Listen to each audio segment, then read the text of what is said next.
Now, how about them damn Celtics?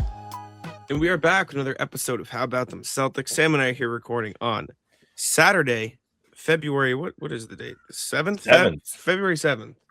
Day before the Super Bowl, as you're listening to this. It is the day of the Super Bowl and the day of Celtics Knicks at 12:30 in the afternoon, which is multiple crazy. Big games. But we're here, ready to go. Pray for Jack. How you doing, Sam? I'm doing great, man. Back-to-back best wins of the season. Potential for a third great win in a row here if they beat the Knicks later today as you hear this. Just feeling good, excited for the show. We have a lot of fun things to talk about. We'll talk about more on Vucevic and talk about how he fits and what we noticed in that first appearance. Talk about the big, besides him, takeaway from the trade deadline, which is the luxury tax. We'll go through emails. We'll go around the NBA and talk about what's been going on out there. And then we have a couple teams firing up the tanks. So we'll talk about those guys, do the rat list. We'll get out of here. It should be a lot of fun. So stick around through all of it. We're here every day. So subscribe. Full pause Tuesday, Thursday, Sunday game recaps are up the morning after each game and other videos you hear in between. Plus, we're doing pregame streams half hour before. So as you hear this today, 12 p.m., we'll be there at noon Eastern to chat with everybody. So without further ado, Vooch has arrived.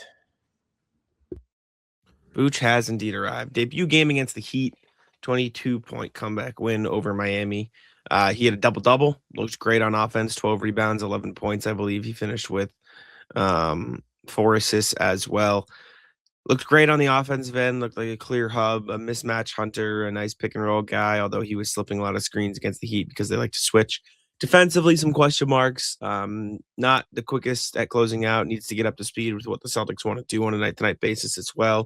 There was one point in the game where Joe and Sam Cassell were yelling at him because he messed up a coverage or wasn't in line with what they wanted to do. And again, that comes with time. It was his first game. But overall, I think it's a pretty clear fit in terms of how much sense he can make for the Celtics on offense. It's just a matter of getting him up to speed with the systems on both ends. Yeah, watching the offensive fit was special. Like, he did things that Al Horford used to do. Like, whether it be the seal and post-ups, little flip shots, which Horford was good at when he was, like, in his prime here, the first time he was here, and then his quick decision-making when he gets the ball, I think really are going to give the Celtics another level to go to on offense. Like, rewatching some of the late game stuff, like the final make of the game was the Derek White 3 in the corner, which Vucevic created in like a very Horford-like way.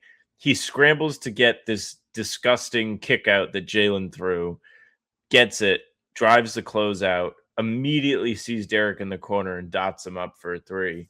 And there were several instances through the game where he just threw lasers to the open man. And he has a great willingness to give the ball up. It's clear that teams, or at least Miami, was willing to double team him too. So if he does get double teamed, you can count on him to make the right read and find somebody. And that's a similarity to like when Porzingis was here. We would always talk about how like Tatum and Brown, when they were going to create gravity or they were going to create pressure on the defense and get to the paint, and then you would get help that way. With a guy like Vucevic, you get that just by him posting up and catching the ball. They immediately have to decide, do they want their guy to die or do they want to send help? And if they do, that's where he can really help the Celtics open things up. And maybe you start to see the shot quality for somebody like Derek go up a little bit where he doesn't have to start, he did have to take a brutal, just dribbled for 20 seconds and then they made him shoot at the end of the game because they were trying to milk the clock and didn't run anything because I think they thought Miami was going to foul. But overall, I think you might see like when he's on the floor with Vucevic, the shot quality goes up. And I haven't rewatched it yet. I don't know if you've rewatched, but when they came back in the third quarter, they made a lot of threes. They got going by making threes.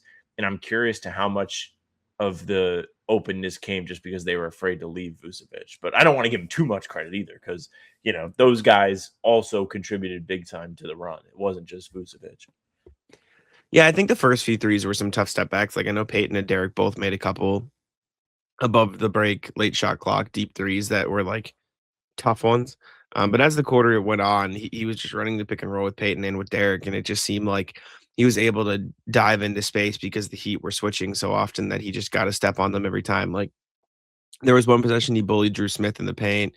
He had another one where he got a step on Smith and Jaime Jaquez because they wanted to switch from the corner. So he just, dove into the restricted area, and Derek White timed the pass well. And then later in the quarter, he set a screen for Pritchard to come out of the corner, and they didn't want to switch because they didn't want to give up the mismatch. And that was when Peyton Pritchard got a step on Drew Smith and drew the and one on Khalil Ware because he was a step behind.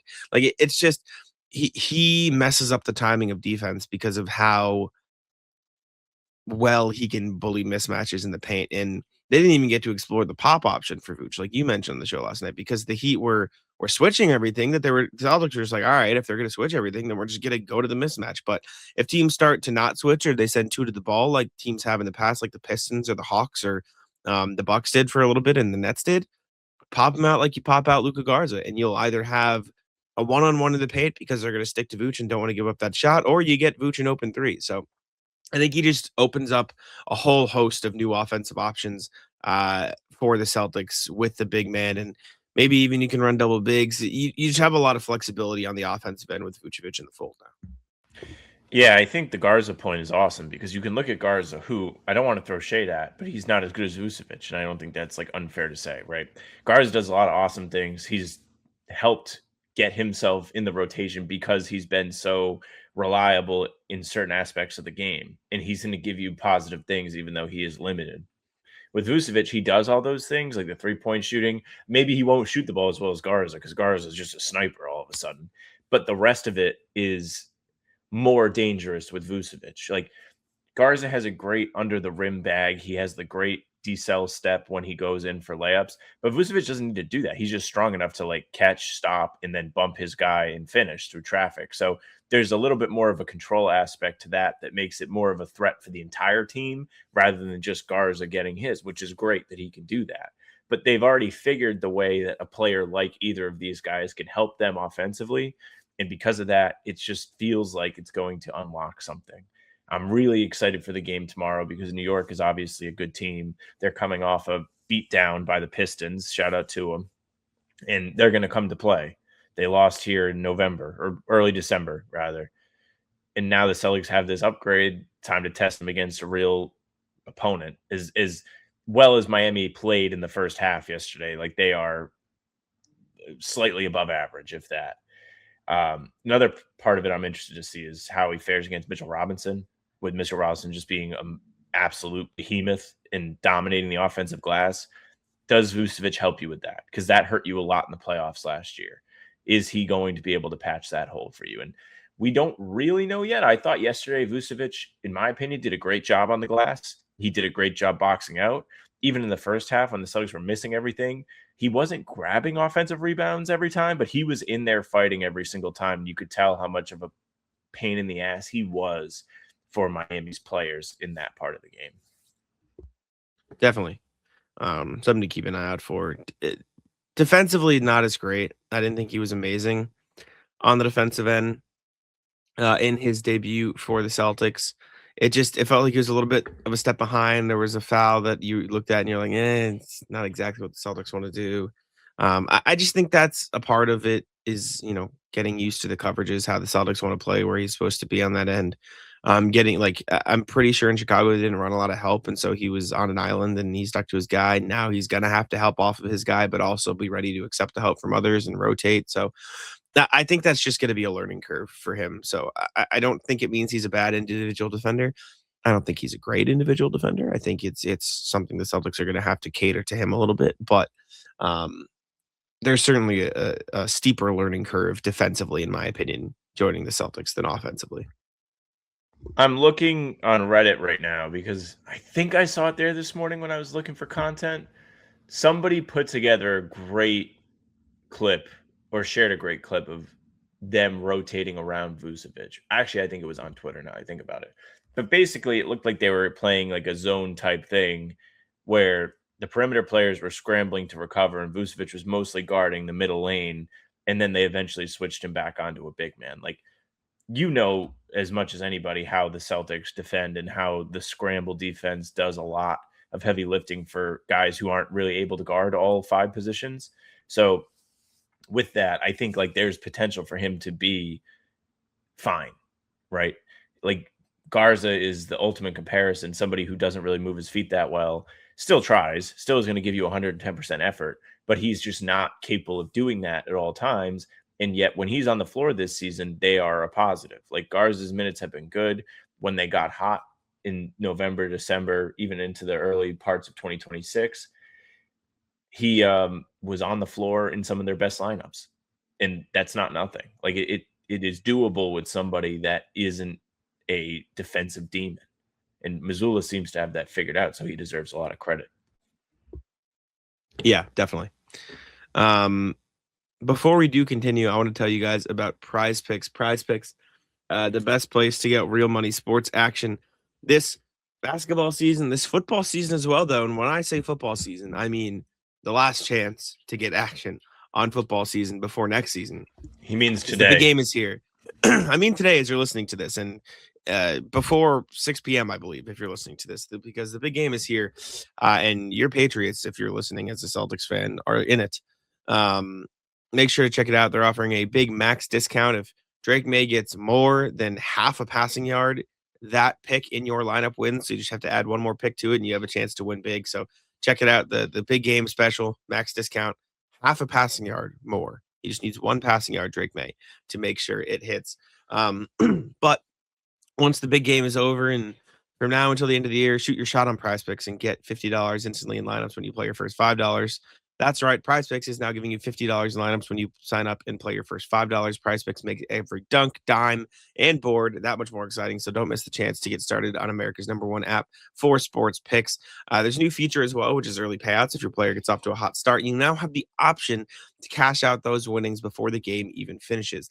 PrizePicks is super simple to play. Just pick more or less on 2 to 6 player stat projections. If you get your picks right, you could cash in, pick from all your favorite sports: basketball, baseball, hockey, UFC, soccer, college basketball, tennis, golf, esports, whatever. Find it on PrizePicks. Download the PrizePicks app today and use code CLNS to get $50 in lineups after you play your first $5 lineup. That's code CLNS to get $50 in lineups after you play your first $5 lineup. PrizePicks. It's good to be right. Moving on for the post-trade deadline Celtics, the luxury tax talk was all the rage. The Celtics managed to get under the luxury tax without trading Sam Hauser. They dipped Simon's contract down to Vucevic's contract, which put them in position to trade 3 minimum guys for nothing: Boucher, Minot, and Tillman. As sad as I was to see Tillman go.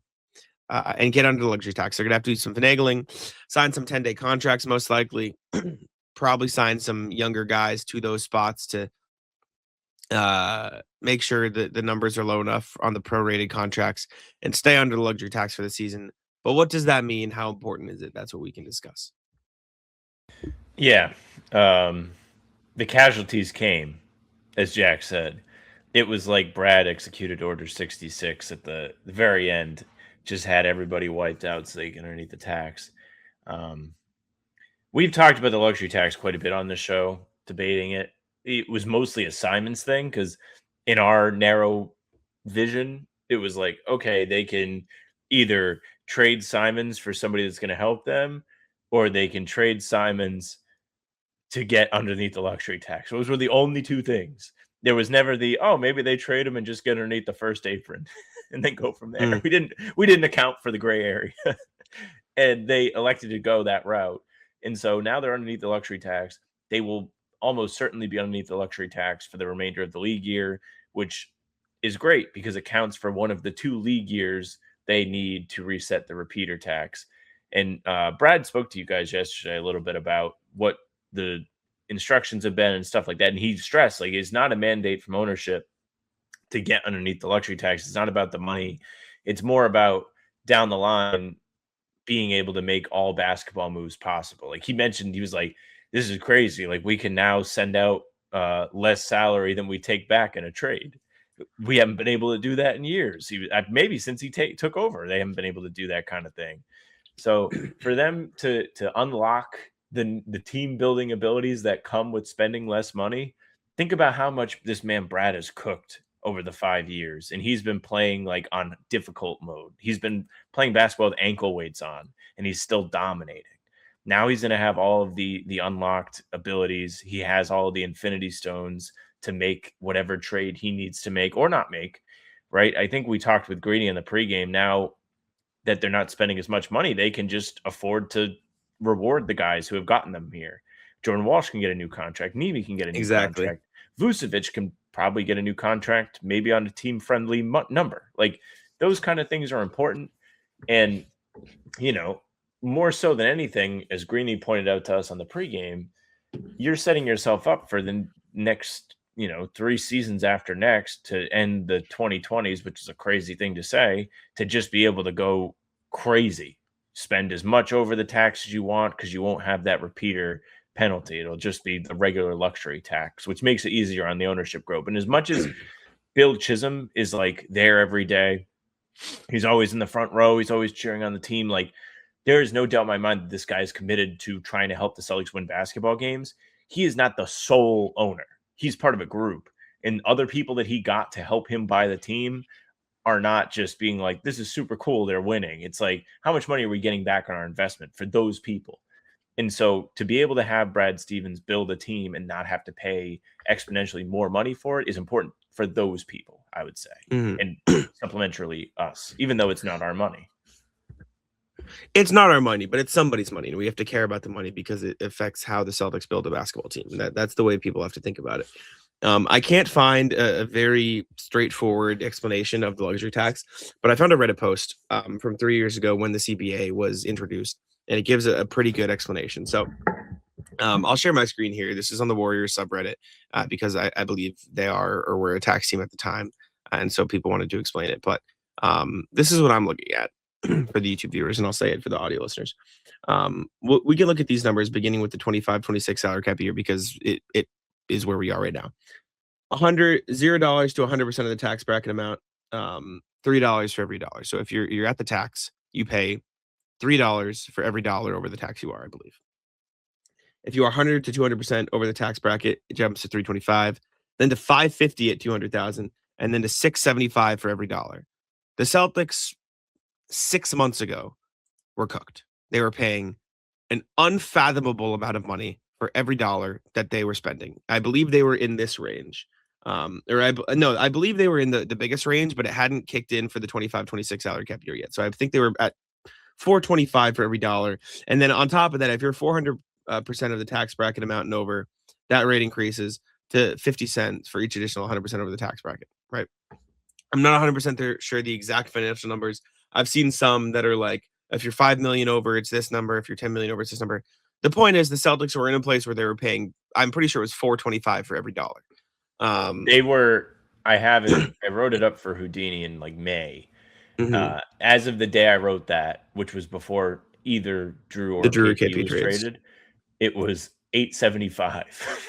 Yeah, okay. So they were 400%. They were paying the extra 50 cents for everything. So that would be what? An extra $4.50. So they were that much more over what the biggest number amount is. So it was bad. Now the Celtics, none of this. Now they don't pay any of this because they are not a tax team. They are out. They were out. They're out of this. They're out of all of this. They don't have to pay any of this. So they're paying $1 for every dollar. That's it. They're paying the dollar. They're dollar. That's it. 1 for 1. And not even because it's not double. It's just the dollar, which again, not our money. You pay whatever you want. If you're trying to sell to your ownership group, that's not Bill Chisholm, who's on the sidelines screaming and cheering for everybody. Oh, we want to trade for this $2 million player, but it's actually going to cost us $20 million to get him. They're going to be like, no, I don't think you should do that, right? And you're saying, okay, we're going to get this minimum guy and it's going to cost us $2 million. I'll be like, okay, yeah, that makes sense. It's just, it's a lot easier to sell. And then that's without even mentioning what Brad was talking about, where all of the apron rules that have been cooking the Celtics for the past 2 years are gone, all gone. They're at least right now in the short term when you're building a team, your pick into X amount of years is unfrozen. You can use that in a trade now. You can take more money back in a trade now. You can use your TPEs now. It's just you have so much more flexibility building this team. And like you mentioned, it's a lot easier now in theory to say, okay, we can hand out Ishika's new contract. We can worry about an Ugo extension when that time comes, a Baylor extension, a Jordan extension. Like it lets you breathe a little bit, which is very, very, excuse me, very, very nice. Just think about how often we've talked about trades on this show, and then we pull up the trade machine and we're like, wait, it doesn't work. Why doesn't it work? Or like now the con to this is now it's easy for everybody to just be like, well, you can do this trade. And the answer actually might be yes, they can do that trade now. We have no need to step in and be like, well, actually, they can't because of this. Like, no. So you fire up your trade machines all you want there, listeners, because this is your time. You earned this. If it's not going to be your savings and luxury tax dollars, this is the least that you can get, is the ability to just go on 2K, go on Spot Track, and make your trades. With that being said, we can be bought. If you would like to kick us money, we will say how important the luxury tax is and how it should always be the first priority. Yeah. All right. For context, the Celtics' projected tax bill this year is 0 now. The Cavs is $63 million. So there's your context. And the Cavs, Cavs lowered theirs, right? They did lower theirs. Yeah, it was more. It was a lot more. Anyways, let's move on to the email. A reminder, as always, you guys can email us at hbtcpod@gmail.com. That's hbtcpod@gmail.com. We have a lot of emails to catch up on, so we're going to get through them real quick. We have 8. First from Philip from 3 days ago, February 4th. Fellas, undoubtedly, these are exciting times with all the trades and potential reshaping of the competitive landscape, but the biggest change in the East is yet to come. Jason Tatum's return, or Jason Tatum, the first return, or as I prefer to say, the return of JT1. Yes, I'm a nerd. Moving on. Or JTI, maybe? I think JT1. It's meant to be like Jedi, but JTI. I see. The return of the Jedi. I understand. People speculate how he will play, but I want to speculate how it will impact his teammates. Which Celtics players will have their game benefit from JT's return? Will any Celtics players take a step back or stagnate when he's back? Do you see Joe making any major tweaks to the game plan, considering Vuce is on the team now too? Cheers, Phil, who is copying that thing that the legend RJ just said in an email. I mean, I can answer these questions quickly, then I'll let you talk, because one, which players will have the game benefit? Everybody. I think he's just going to make everybody on the court better. I think there's going to be more space for everyone to work, including Jaylen Brown, who probably won't have to deal with as much help defense. 2, which players will take a step backward? I think inevitably everyone's going to have to adjust to fit Jason Tatum back in, but he's a good enough player where it's worth it, and he'll make everyone better in the long run. And 3, I don't think there'll be tweaks. I think it's just going to be a learning curve because Jason Tatum's never played in the system, so he's going to have to get used to it. But that's where I'm at. I think there's part of it that, like, regardless of how well he plays, I forget who said it. It might have been you that said this, but somebody was talking to me about this, and they were like, just by him being there, it makes it easier because they have to respect Jason as a scorer, as somebody who can catch and shoot. And with that, like, it's the same as Vucevic, where when Vucevic gets the ball in the post, he puts pressure on the defense just by catching the ball. He doesn't have to drive. He doesn't have to do anything. It probably will keep help defense from coming at Jaylen, as you had mentioned. I also think, depending on the level that he's able to play at, if he's like handling the ball and playmaking, somebody like Vucevic is going to eat off of Tatum. Like the behind the back bounce pass to the pop on the 3 is going to be there for him. It'll be there for Luka Garza. If Luka Garza is in the game with Jason, like those players in particular, I think are going to get maximized.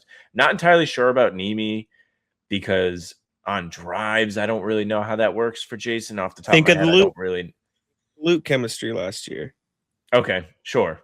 Then he should eat too. I mean, it truly is. It makes everybody better, type of thing. So, any tweaks to the game plan? I mean, he did get in the lab, which he said he was like 2 in the lab at the post game. He was like, "I'm actually like really stupid." Joe, he was like, "I'm trying to be too smart that I'm stupid."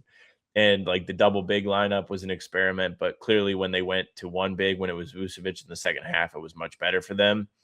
I also partially feel like the double big from Joe was almost like as a reward to Luka Garza for how well he had been playing. Like you can't just simply be like, okay, you're done. Like you need to try. Well, you can if you're Ron Harper. You can. Yeah, it's fair. But like Garza's been doing it for like 2 months. He has been. Or a month and a half. Like since he came back in the lineup, he's been as solid as they could have asked him to be. And it feels like they found something. So you have to like see if you can still do it. I wouldn't be shocked to see them try double big again on Sunday, depending on who the Knicks roll out, things like that. But Miami was not the matchup to go double big against because even Bam as a center is a smaller center, right? He's quick, he's athletic. Yeah. And you don't really benefit from having the extra size as much. No, definitely. You're right. Thank you, Philip. Next email from Paolo Benazzi. Hey guys, opening remarks. This email, the subject line, the Simon's trade effect.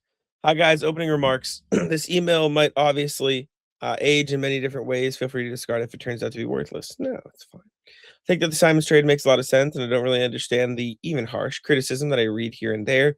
We have two scenarios. Either Tatum comes back, and therefore this is probably the best solution to patchwork our way to a decent playoff front court with one Kata and basically two Garzas. Tatum fills in for Simons, or he doesn't come back in. Yes.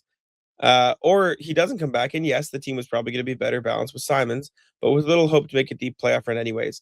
I think it's still better balanced with Vucevic than Simons, regardless, even though I like Simons. More importantly, I wouldn't overlook the $27 million TPE created with the trade, as some of the commentators seem to be doing. I think there's a lot. There are a lot of both an actual and potential conditions to effectively use the TP for an impact player. For instance, is there a chance that Minnie works out an offer for Giannis now or in July and needs to shed McDaniel's contract or Reed's? Might be a long shot, but I think it's in the realm of possibility. And I think Stevens did a great job to endow himself with the right amount of flexibility, all the while reducing the total payroll tax expected expenses by $300 million and keeping the team at the top of the league. I've seen worse management. Ciao, Paolo. Yeah, I mean, great job. I don't know if McDaniels or Reed is the solution. I mean, it's theoretically possible now because the Celtics technically will be way under the tax in the summer because Vucevic isn't expiring, so they'll have some flexibility. But I think they might want to split up that room under the tax into multiple smaller contracts of players. Yeah, I mean, the TP did not end up getting used, of course, but I think No. They created a new one, is what he's saying. Oh, they did create the new one. The Simons, yeah. I'm just not sure if they're like really eager to use that, which sucks because like and they technically did like use the other TP. Yeah, they technically used it to absorb him so they could make the other one correct. But like that would be the only way I could see them using it is so they could just keep creating more TPEs. In this, which gives you more flexibility, but in this edition of the NBA, like I don't really think that there's a real use for TPEs unless you're just like, all right, man, like I guess I'm just gonna. Well, I think the context is not from the Celtics perspective of things. However, if you're like the Cavs and you are in a tough financial position, and the Celtics are able to not have to send anything back to you, that's beneficial. Do you know what I'm saying? Like the Celtics could technically take something like I'm trying to think of an example. Let's say eat salary to get capital is what you're saying, and stay under the tax because they are not a tax team and they have a TPE available. Like the Celtics could theoretically send a first out for I don't know if Jaden McDaniel's contract is under 25, but let's say it's 22 million. Let's say they send 2 firsts to the Wolves for Jaden Daniels and fit him into that TPE. They are still under the tax, but also don't have to send out draft capital. This summer, yeah, because Vucevic is going to be off the books. Oh, okay. If you're going to let Vuce walk, yeah, okay. That's what I'm saying. Can do it that way. In theory. I'm not saying the Celtics should do that, but I'm just saying it allows them to have some flexibility when working with teams who do have financial restrictions that they have to think about. Yeah, back in the day, the TP used to be fire because like it didn't matter how much. Like back in the day, it truly was not my money. No, like I didn't care how much money they spent because it was they could still do everything. There was no penalty for being in different brackets. The Hayward TPE cinema. Yes, yeah. It's just man, who can they get? Who can they get in the Hayward TPE? The answer was nobody. So we'll see. We'll see. Fournier. Yeah, Fournier. Might as well have been nobody. But anyways, yeah, I don't know. It's not as fire as it used to be because like now I'm just so afraid to spend in the aprons again to be like, I don't even want to put up with it. Just let the thing go away. Yeah. TP actually would be nice to have if they got it going into the season after next when they're like say they reset the repeater tax when they can and they can just go in, then that's when it is like it's game time. So keep extending them. So keep extending the TPs. Keep extending the TPs. Thank you, Paolo. Next email. Vooch doesn't defend ?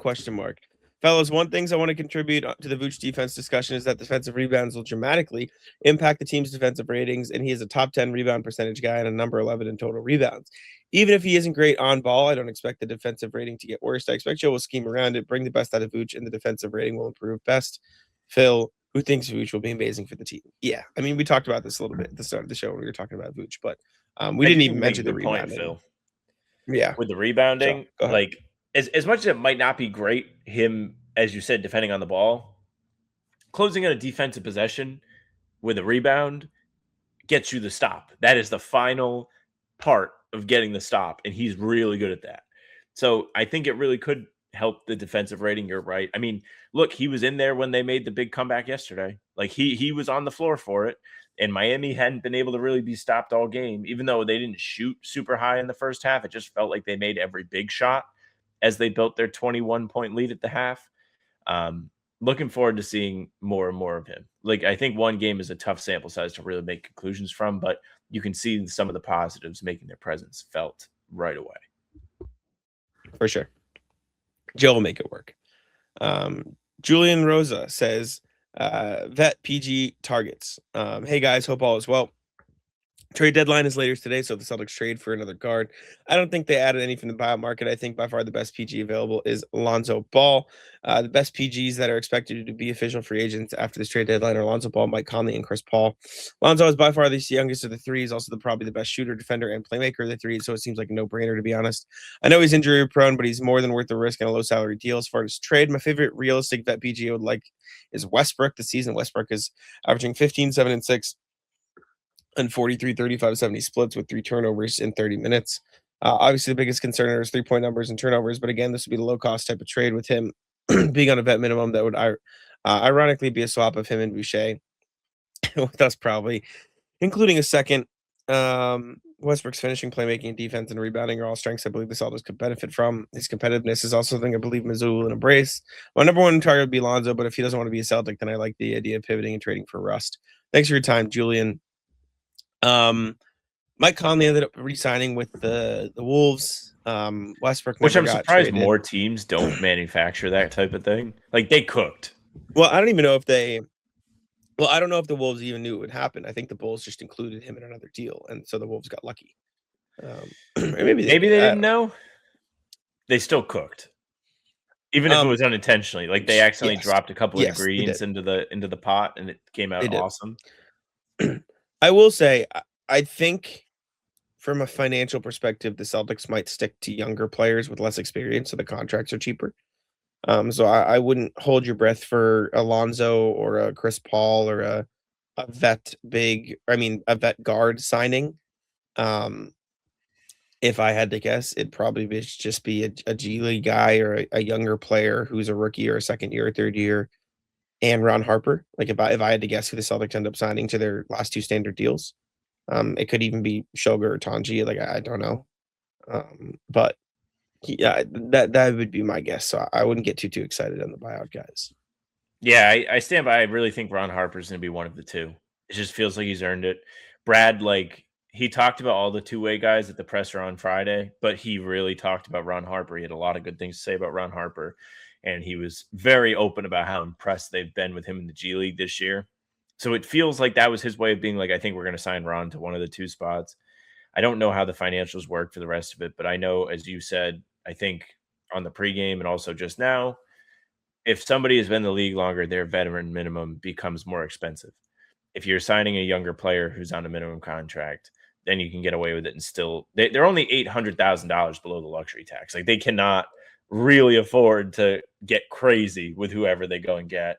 As far as Lonzo goes, I don't think it'll be him, even if it wasn't like a financial thing. Lonzo has not been as good as you would hope this season. He's below 30% from the field. He's below 30% from 3. He's basically like a non-factor on offense. You really wouldn't want that. So I get it. Like, I get the name stuff, and that's fun, but I don't know if that's what they want to do here. Yeah, I agree. Thank you, Julian.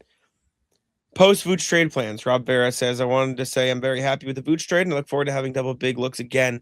And yes, I'll gloat about being the first on the Vooch train as he was the first mock trade I proposed in post Simon's trade, which I shared back in July 25th. Not the exact same deal, but the same structure and reasoning. Anyways, with Vooch, I personally think we don't have the roster needs anymore. And at most, we could just do a consolidation trade. Consolidating back end talent like Josh Tillman and Boucher. Well, Rob, you're a pretty smart guy. You're a pretty smart guy. Maybe even Walsh for a talent upgrade. They didn't do that. I'm happy developing either Baylor back into that third string guard spot to take over Simons, just like how he was used last season, and Ron Harper Jr., who had a great game against Houston and is my countryman. It would be nice if we can move Boucher for a second rounder so Ron can be converted to a standard contract for next season. With that said, do you guys still see needs for this teams at the deadline of the buyout market? Are we just the JT away from making a deep playoff run and perhaps a finals appearance? If we need something, what do you guys want?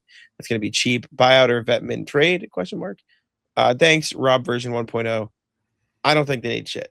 I think they address their need with Vucevic. I think they have a talented young wing depth rotation. I think they can handle the scoring with the big three of Peyton, Derek, and Jalen.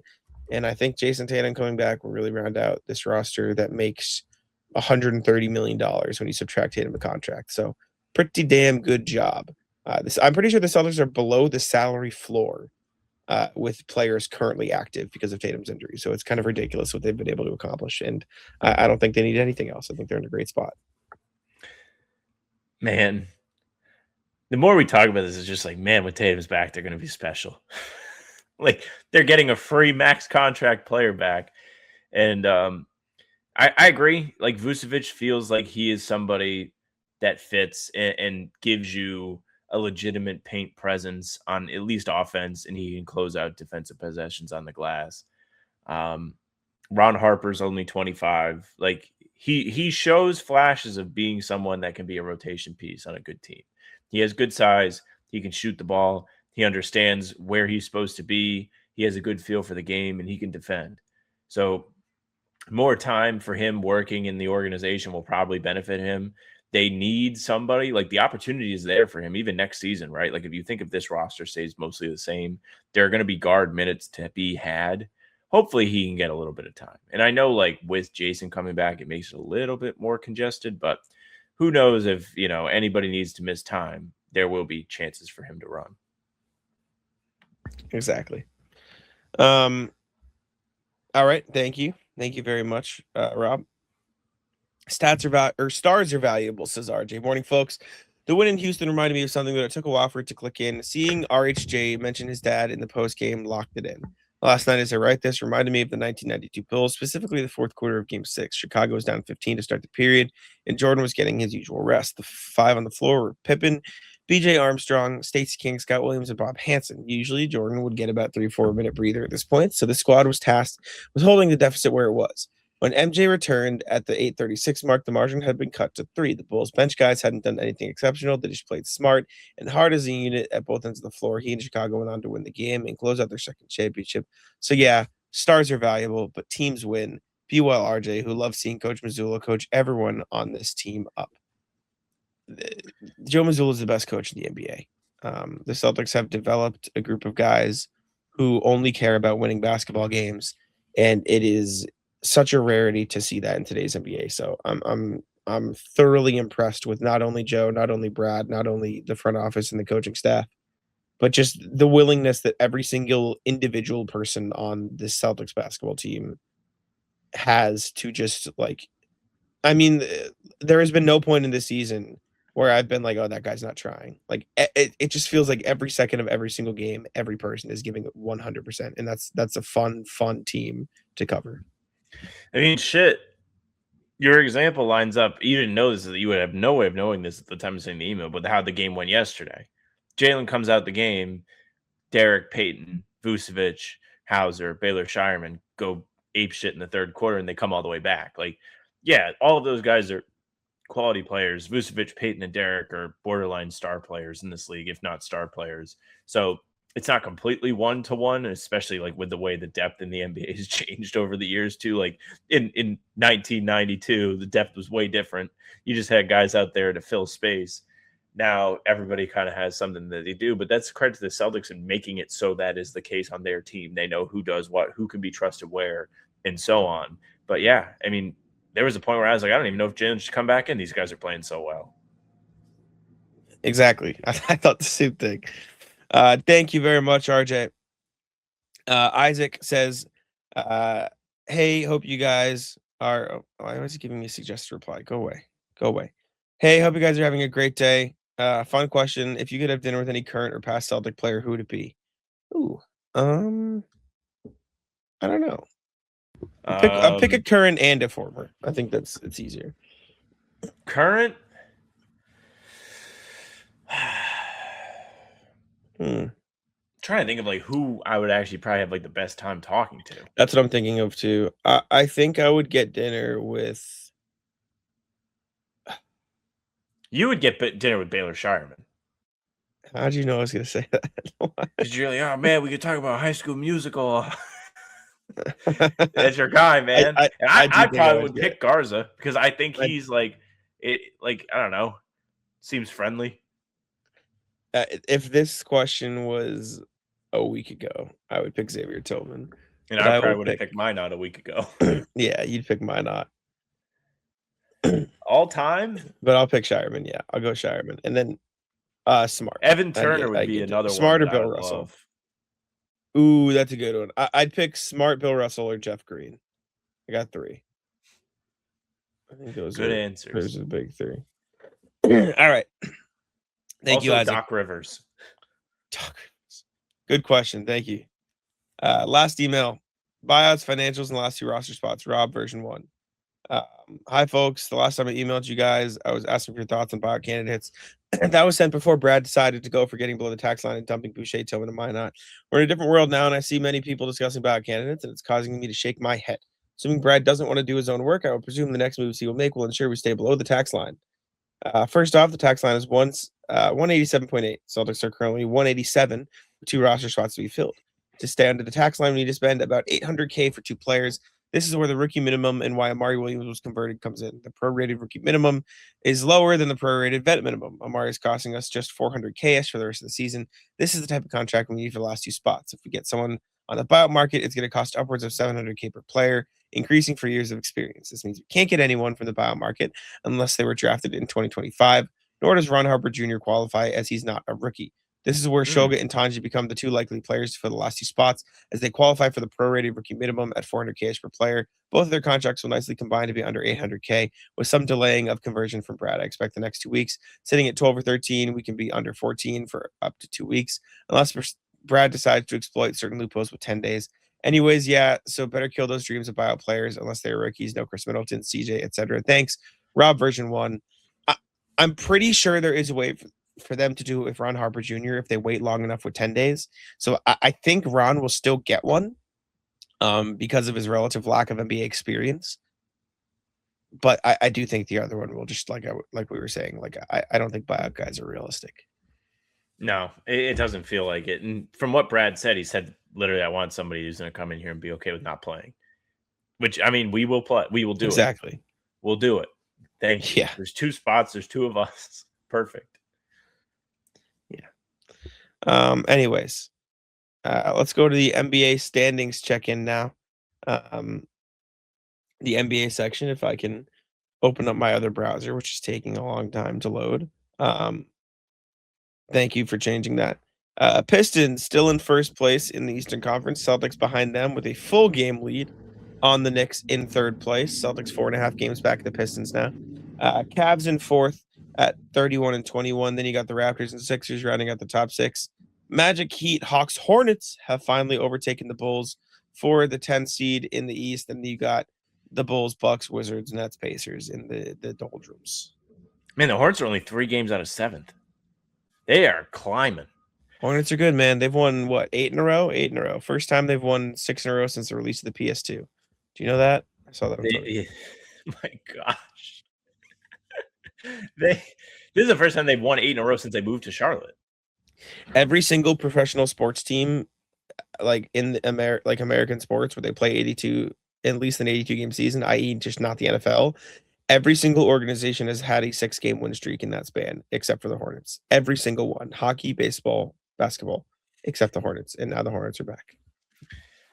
9-1 their last 10. Let me rephrase. The Hornets are here. They never were. There is no back for the Hornets because they never were. But they are here. After 20 years of being in Charlotte, they have arrived. This is the best. Relative offensive rating is basically just like your offensive rating relative to the rest of the league. So it kind of like adjusts for year to year. This is their third best relative offensive rating in franchise history this year. So have that for some context. All these teams are just not really losing. Like if you look in the top 4, everybody's 7-3 or 7-3 and better. Charlotte being 9-1 is pretty crazy. The Nets have returned to being horrible. Milwaukee's sneaky won 3 in a row, which is a little surprising to me, but I don't really think there's much hope for them, even with Giannis back. I just don't really like. He's not playing right now, but with him being there, I'm sure they're going to try and win as many games as they can in the second half of the season. Maybe they won't because of the pick swap they have with, I think, the Pelicans/Hawks, whoever actually owns the picks. But yeah, I don't know. Chicago feels very cooked. They don't have any. They don't have that. I don't think they have that. I thought they did have that. We talked about that in the context of if they could trade for it, if they traded Giannis to the Hawks. They don't have it. Okay. I'm like, I'll double check, but I'm pretty sure we talked about that in the context of, that could be a good thing to get back in a Giannis trade. let me double check. I'll VAR, but I'm pretty sure the Bucks have no first round pick this year. I'm pulling up the sheet. It's verifying that I'm human right now.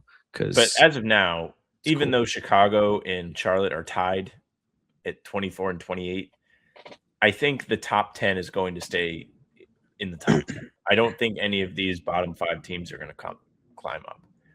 It just doesn't feel like it's plausible, which is crazy to say with Chicago only a game and a half behind Atlanta. But I really don't think Chicago's going to get any better. Milwaukee, without Giannis, is a disastrous-looking team. They were gross on Sunday when they were here. Oh, you might be right. Except it's not. It's still not great. It's like, okay. Because it got traded again. I hate when swaps get traded because then the swap rates get super weird. I'm pretty sure. You know what? Let me just do NBA draft lottery sim because all 3 teams are going to be in the fucking lottery. So I'm just going to see what goes where based on Take-a-thon's draft lottery. I think they just get the second best or the third best of those 3 teams. So what you're telling me is these 3 teams get to draft picks.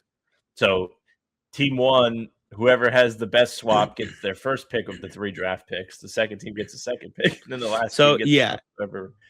It looks actually no. I think the Pelicans just get nothing because I think they just traded the pick. So there are some swap things involved. But I just simmed a lottery, and the Pelicans pick went to the Hawks, and the Bucks kept their own pick. So I think the Pelicans just fucked up. So that's the context. I think the Bucks will be fine. I think 100%. The Pelicans will be fine. Well, but yeah, okay, that makes sense. I want to sim a lottery where the Bucks jump up to like number 1 to see if it transfers.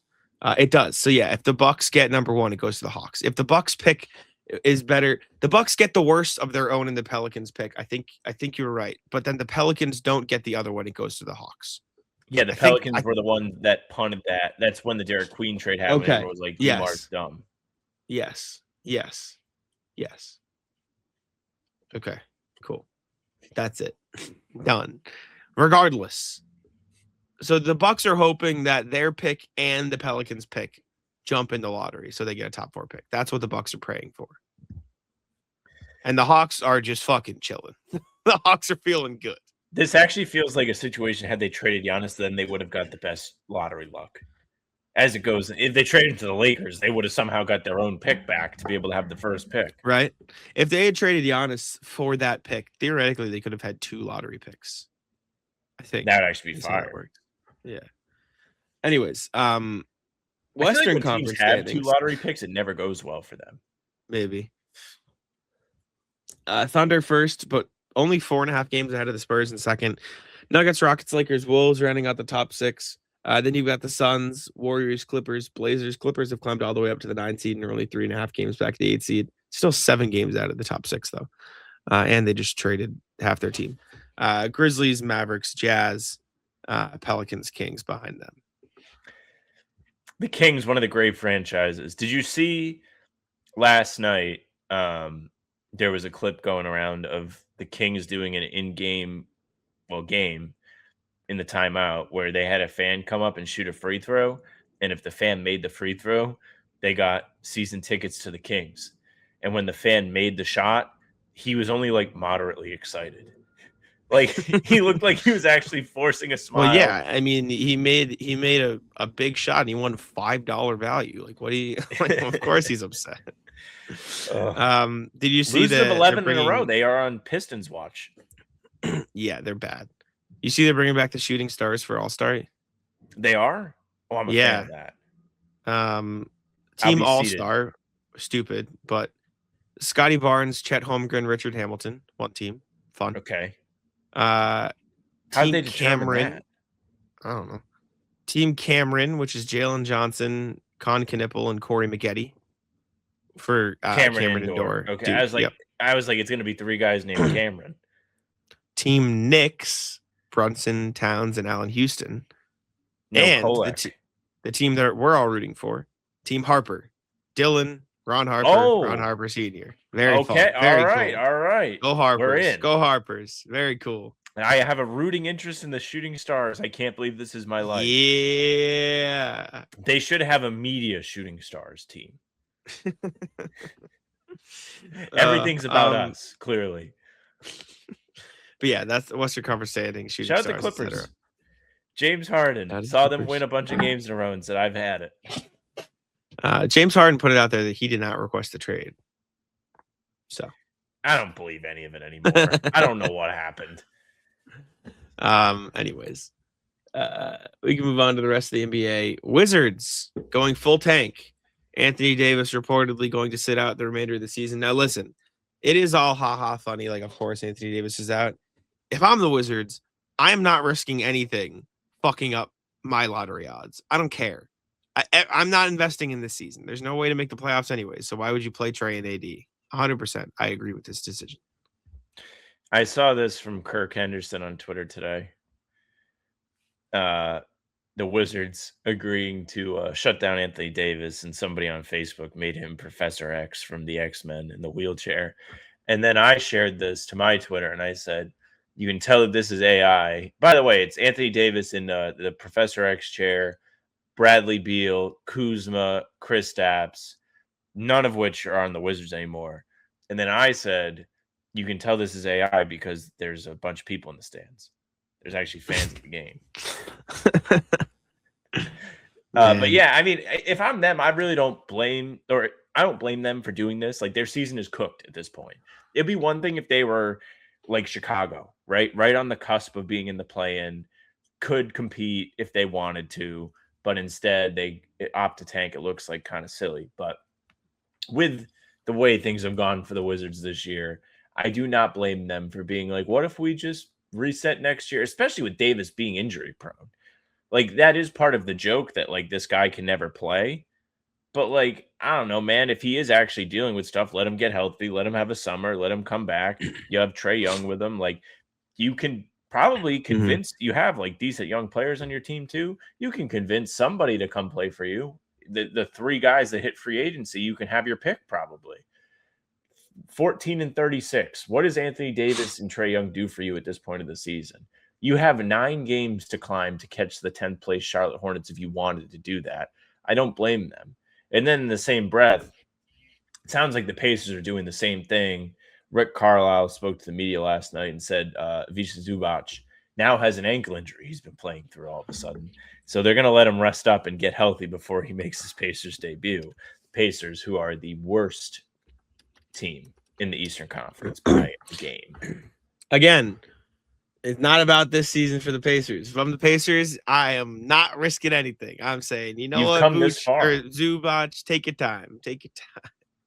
You want to hang out in LA for a couple more months, man? You hang out there, you enjoy the weather. You can come to Indy when it gets warm out. Halliburton, Siakam, and Zubac. I like. It's a good basketball team. I'm high on I'm high on that team. I think they'll be good. Anyways, Ratless Sam, what you got? Rat list is my ride home last night. Wouldn't you believe at midnight on Friday, I was in standstill traffic on 93 South. Someone must have got smoked. They had 3 of the 4 lanes closed. When I was in the traffic jam, emergency vehicles were like trying to get through. I'll tell you what, if you're an emergency vehicle, you don't need to use the horn. We see you, and we're trying our best to move. Like, we know you're You there. see them. You'd be surprised. I bet there's some big dumb idiots driving cars. Dude, we aren't even driving. We're sitting. We're parked. We can't go anywhere. We have nowhere to move. I can see your lights. It's pitch black out. The MassDOT doesn't turn on the fucking highway lights. The only lights that there are the emergency vehicle lights. Of course I can see them. That you don't need to be honking at us. We see you. And then you have the people that like we all have to get over, but they don't let you over. Like, I get not wanting to let somebody over if they like tried to game the thing and like went around all the way as far as they could and then tried to merge in after they cut the line. We were all just stuck. Just let us get over as much as like every other. I know Corrales came on here way back in the day. It was like, just let me merge, man. The zipper merge. Just let it happen. And then I get through that and I'm still on 93. So I haven't even gotten the lovely 95 yet. And there's 4 salt trucks making a wall. They're walled up on the highway. I'm driving like lovely drive. I'm out of the traffic now. And then I see all these brake lights up ahead with flashing orange lights. I'm like, what is going on up here? Did somebody else get got? No, they just got the salt trucks. And it's snowing again today. We can't escape this. Yeah. I was in Dallas, I think it was. And there was an ambulance on the road. My Uber driver got out the way, but he then proceeded to speed after the ambulance to cut through all of the traffic. That's a good Uber driver. I was like, oh, I would have rat-list this motherfucker so hard if I wasn't in the car. It was a rat fucking move. I felt bad, and I wasn't even driving. I was like, oh, that's dirty. That's fucking dirty. So I'll rat-list that. But yeah, that was tough. How was the trip? I don't even really think we got to talk about it. It was good. I mean, it was a good fucking road trip to be on. It was busy. A lot going on. Houston was fun. Cool to see. First time Saw in Houston? Cooper Flag. First time in Houston. Ratless, the Dallas fucking lineup intros where they just cut off the entire entrance to the court because a group of grown men were singing, yeah, let's go. And it took the Mavericks 15 fucking minutes to exit their locker room, and I missed pregame because I had to go all the way around the court. That was stupid as fuck. But it couldn't have been a better pregame for you to miss because we had enough people where it was like 4 is great too, but we had 3, like we were good. But I got a text from Jack in the middle of the stream. He said, I think I'm going to be late. It's just a roped off section of the halls, and it's these dudes jumping up and down in full Mavs sweatsuits. And I was like, I know that man, his blood pressure is through the roof right now. He's pissed. I was mad. It was pissing me off. I was waiting with Noah and Brad Hampton, and we were all just like, what the fuck? Like, what is happening? It was bad. Rat list is you see Brady turned his back on the Patriots this week? How could you miss it? Oh, you missed it. I guess Brady, like, they asked him who he thought was going to win the Super Bowl, and he was like, I have no dog in the race. And everybody's pissed. Now, Steve was talking about this yesterday before the Joe presser, and he made a good point. I guess the Seahawks offensive coordinator is supposed to be the next coach of the Raiders, which is the team that Tom Brady has ownership in. So maybe it makes a little bit of sense for Tom Brady to be like, hey, yo, I'm not going to be like, I really hope my new head coach gets fucking smoked in the Super Bowl. But true. If somebody, like, let's say Paul Pierce was like on the national, perfect example is Perk, right? Perk being like not fully riding with the Celtics. It does rub you the wrong way a little bit. I get it. Yeah. I mean, he unfollowed and refollowed the past on Instagram, apparently. That man's probably just trolling at that I don't know point. what he's doing.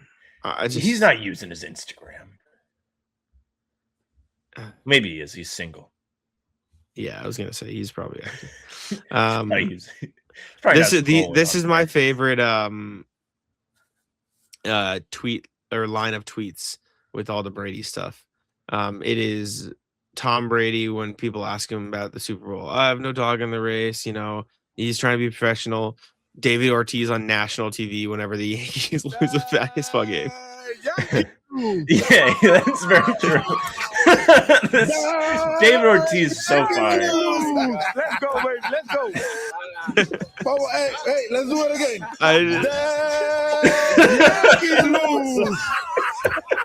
The Yankees lose. Let's go, baby. It's just cheating. Right? They're like, oh man.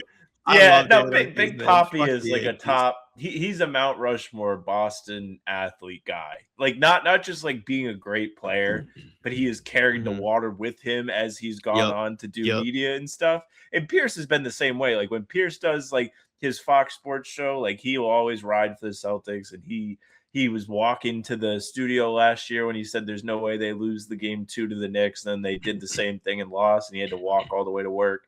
Like, yeah, I think there is something special about that, like where people play here and they truly adopt it. Like even Horford, right? Horford, it's the first thing on my timeline right now, so I'm talking about it.